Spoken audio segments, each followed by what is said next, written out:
Hi everyone, my name is Krista and I'm going to show you how to do a trunk flexion exercise with the help of my client Andrew. Andrew is a 24-year-old male in good health with no mobility issues. I chose this exercise for Andrew because although he's an advanced lifter, he doesn't work on core specific exercises, so I thought it would be best to start him out with a basic exercise. A trunk flexion exercise basically is a simple exercise that works the core. It requires the client to lay their back flat on the ground and move their chest up towards their knees. The primary muscles that this exercise works is the rectus abdominis, specifically the upper rectus abdominis. And the secondary muscle that this exercise works are the obliques, especially the external obliques. If I were teaching this exercise to a client, I would break it up into the preparatory, central, and terminal phases. For the preparatory phase, I would make sure the client's knees are bent and that their hips, their knees, and their ankles are at 90 degrees. Their hands should be behind their head with their shoulders out, kind of like they're relaxing.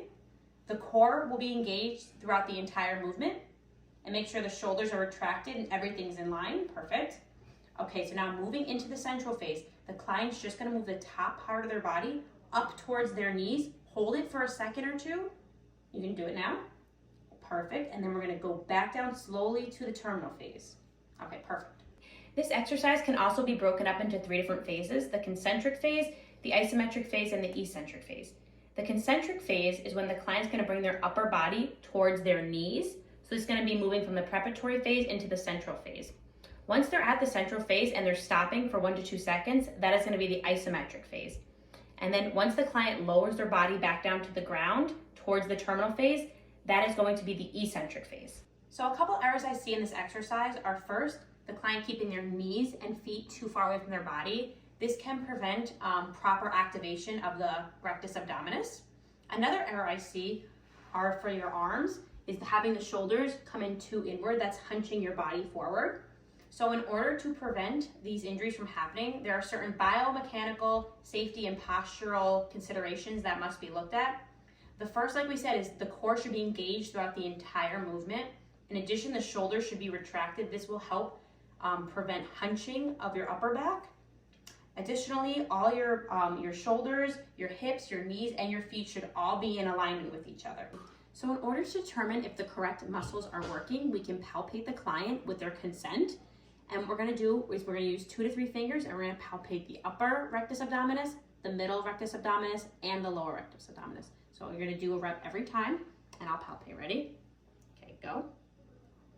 Okay, perfect. Down. Middle, go. Perfect. And the lower, ready? And go. Okay, perfect. Using NPI's points of evaluation and their grading system, we can continually monitor the client throughout the exercise. We can look for things such as if they're maintaining their posture, if they have good muscular alignment, if they're doing the correct range of motion, and if they're going at the correct speed. Using NPI's grading system, we can put a number on these factors, and if the client scores above a 90, they can move on to more advanced exercises in the exercise matrix. 2 exercises that I would recommend for this client are doing trunk flexion on a stability ball and trunk flexion with 1 foot on the ground. Both of these exercises will help the client utilize their core more and require more balance. So now my client is going to demonstrate how to do trunk flexion with their knees bent. And I'm going to stand over here to get a better look of them as they're working out. Okay, ready? Make sure your knees are bent, your core is engaged throughout the entire movement, and that your shoulders are retracted. Okay, perfect. Start. Okay, there we go. Good job. Keep those feet flat on the ground. Perfect. More.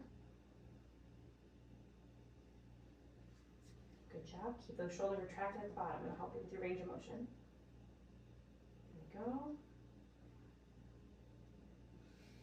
A few more.